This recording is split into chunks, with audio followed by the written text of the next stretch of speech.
For the first time in Trump's second administration, he's going to address a joint session of Congress. Let's talk about what we think may be in that speech. Now, obviously, the first thing he's going to highlight is the rapid early achievements in his administration, and he's probably going to highlight things that Doge has done as well. And he's probably going to harp on Doge quite a bit because that's been a key point since he entered office so far. And he's going to highlight things like cutting federal spending, cutting the workforce, saving the government money, things like that.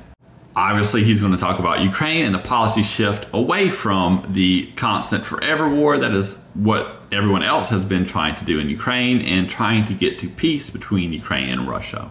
I'm sure he's going to emphasize his mass deportation, his crackdown on illegal immigration, and his border policies as well. He's probably also going to highlight the tax cut agenda that he wants Congress to pass, which they've already started the ball rolling on.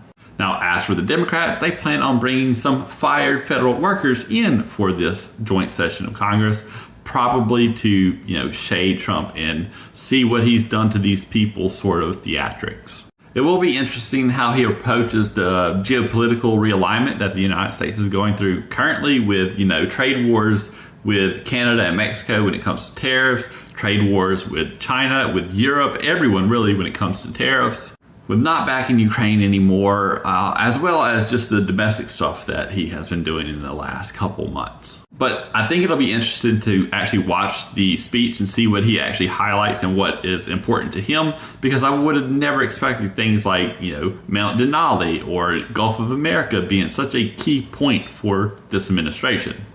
And of course, I'll have a recap of whatever that speech is and what is detailed in that speech the day that it happens.